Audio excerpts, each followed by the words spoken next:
Hey, welcome back to Correctional Officer Stories with Steve. As always, I'm your host. Thanks for tuning in to another great episode. As you can see from the title, I'm going to be talking about a reference I made back probably about a month ago. Maybe, I don't know. It's been probably about a month. I made a video about AB. And in the video, I made a couple videos, but this particular video, I made reference to. And hey, goons, thank you for tuning in again. I appreciate you as always, Goon Squad, always rocking with me. But I made reference to. I used to go to the heads of the yards, as did a lot of officers, if we had a problem, and it wasn't always just the AB. It might have been the MA or whatever. Brand we had on the yard, or shall I say gang, not brand, that we had on the yard at the time. If some of their people were acting out, whether it be the Mexicans, the whites, the blacks, the Asians, which are usually in their own issue, whatever the race, right? On a GP yard, they're always going to be they're always going to be with their race and part of a gang. PC's kind of similar now. They have their own types of gangs. However, the reference that I made was I would go to the yards, whether it be AB or whatever, and I would go to the heads and I would ask them, hey, the yard's out of control, or hey, can you get this inmate back in line? He's not following directive, or whatever. And most of the time they'd be like, all right, man, we got it. Issue dead. However, that's not the great advice, and don't follow that advice. And if you're a new officer or if you're an officer now, don't take my advice. Somebody reached out to me who I always highly respected, never knew the man personally, but knew of him well. He was in corrections for like 30 plus years, was very high up the chain, moved all the way up from an officer all the way up the chain. He's now up the chain. He's now retired. And I actually asked him for some advice about, my videos, and he gave me some damn good advice. And one of the things he said that stuck out to me the most was,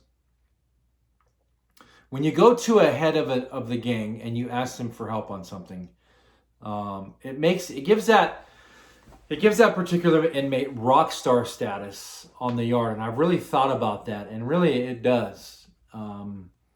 And it can get you as an officer in a lot of trouble. For one, that's not the protocol we follow. We're not supposed to go to the heads of each different gang and ask them to get the yard of control. Kind of makes the officer look weak if you think about it. And two, it's not always going to work out for you. If it's something politically they can't help you with, they're going to straight up tell you, no, man, I can't help you with that. And I think a lot of officers think that because they go to the heads and they've got some good communication with them, if something pops off and it includes an officer, or that officer might be in jeopardy, then they're covered. They're squared away. Nothing's going to happen to them. Well, guess what? That's absolutely false. If you are in the line of fire, or if you got it coming, it's coming to you whether you have communication with that inmate or not. Period. It doesn't matter if they've said, you know what, okay, I'll squash that for you. It doesn't matter how many favors they've done for you. Bad word, we don't ever ask for favors, but that's kind of what you're doing in asking the head of a gang to help you get the yard back into control, or help you get a particular inmate in control, or pod, or whatever you're asking them to do for you. You're asking them for a favor, and maybe down the line, they're going to ask you for a favor. They might say, hey, I need you to do this for me. It might start small, and it could lead into drugs. And if you don't, then you might end up getting smashed, or you might have a repercussion with your sergeant or whatever. And it's not always just officers that go to the heads and ask them to get the help to get the yards in control. It might be a sergeant. It might be a lieutenant. It might be a captain. Could be a deputy warden. You never know. But that was bad advice on my part. Don't listen to that, because I know it still goes on today. I know a lot of officers and sergeants or whatever, especially on the male yards, pretty much only on the male yards. Some female yards have this. It's just different. Go to these inmates and say, hey, man, I need your help.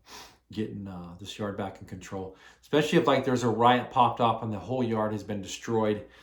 Just not a good idea, right? Not a good idea. So kind of just, if you get a chance, rewatch that video. It's an AB video I made, and I really reference going to, if you got a problem, go to the heads and they'll help you get the yard back in control. Just kind of don't listen to that, or don't listen to that at all, because it's not a good idea, because they're not always going to be able to help you, and you're not there for them to help you. You're there to maintain control and custody. You've been put through the training. You've been trained on how to do it. Yeah, we're short-staffed, but that's freaking nationwide. Everybody's short-staffed. You just have to figure out how to do it, and how to do it without asking permission from the head to get the damn yard back into control. If you really think about it, it's just overall not a great idea. It just doesn't make sense. And I've really thought about it and thought about it and thought about it before I put this video out there. And, that person that I'm talking about that was in corrections for a long time made a lot of good points, but it really stuck out to me, that rock star status, because trust me, it doesn't go unnoticed when an officer or whoever goes up, sergeant, what have you, goes up to an inmate, especially a head, and asks them for to get something back into control. Every freaking inmate notices that. And then, yeah, the inmate even has a bigger head on his shoulders, because we're going to them to help us get in the yard in favor. And trust me, it's not going to go they're going to remember that, and they're going to eventually come ask you for a favor. And those favors are always probably going to be crossing the line, no matter what. Okay, can you get me out of the cell? Or hey, can you do this? It's never going to be good, and it's going to end up getting you trouble, and it could end up getting you terminated. So the best advice I can give you as a new officer coming in, or if you're an officer now, and a lot of you know this as an officer now, run the yard how you've been instructed to run the yard. You've been directed. Use policy as a guideline, and don't use the inmates to help you run the yard. Bad idea. And remember this, because one hell of a lot of officers are doing it, and especially out at Lewis. I don't know how it is at Florence, but I know for a fact you do it out at Lewis. If you're in a control room and it just happens to be your day that you have to run showers on both sides, let's say it's 1AB, 1 Abel Baker, or 1 Charlie Dog, and you have showers for the day because they're coming in from rec, do not let those inmates run your showers, because guess what? They're always going to let their race go first, and that's going to cause an issue. Just you run your own showers. Don't let the damn inmate run. There's all kinds of reasons why not to. I just said it. You're doing a favor for them. You're letting them do it. It's going to come back on you. And if there's a fight in the pod and your floor officer isn't there, it's just all bad. So don't do it. The best advice I can give you is on how to run showers. If you don't know and you're listening to this and you're new and you're trying to figure out how to run showers, do 2 cells at a time. So lower, upper. They shower, they come back. I don't give a shit if all the showers are open. You do 4 men at a time, 4 inmates at a time.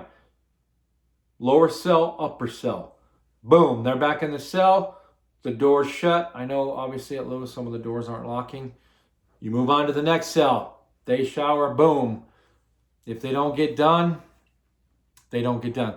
They damn sure better well be getting done. Those inmates shouldn't be in that damn shower for more than 5 to 6 to 7 minutes. They shouldn't be in there very long. If they are, have your floor officer in there running them too. Don't let your floor officer disappear, because trust me, they like to fucking disappear. Don't let him disappear. You tell him as a control room, I'm not running these damn showers until you get in here. Now, obviously, if he has to go help on the yard, then you can stop showers and say, you know what, I don't feel comfortable getting these showers done. You're going to have to get them done. So just make sure they're coming in and out, in and out. Don't pop 3 or 4 doors and have them rush to the shower, because guess what they're going to do? They're not going to just go straight to the shower. They're going to go bullshit. They're going to go pass shit. They're going to do all kinds of stuff you don't want, and then you're never going to get them locked down. And then before you know it, you're going to have the whole damn pod out, and then you're going to really be calling your floor officer to get in there. And then that floor officer is going to be pissed. Excuse me. Because he has a bunch of freaking inmates running around that he didn't want, or she didn't want in the first place. So run your showers correctly. 1 cell, the cell above. So 1, 2, boom, back in, 2, 3. Boom, back in, 3, 4. When I was in a control room, I didn't work a control room much. I was usually on the floor almost always, or yard set. That's how I ran my showers. I never let inmates run my showers, and that's the honest truth. I did not let them run my showers. I ran my showers, and as a floor officer, I would come in there and I would run the showers unless I had something to do on the yard, which happens a lot, especially now you get pulled for a lot. I would run the showers. They can bitch and moan all they want. You want a shower or not? Either you do or you don't. If you want to fucking argue with me, then you're not getting nothing. You ain't got nothing. You got nothing coming. I'm going to give you your shower unless you're going to argue with me all day that I'm not. So you're the one in control. You're the one running that pod. You're the one making it happen. Thanks for rocking with me, y'all. I just wanted to touch again on that. Make sure you are in control of your yard and you're running it, and don't go to inmates for favors. Peace.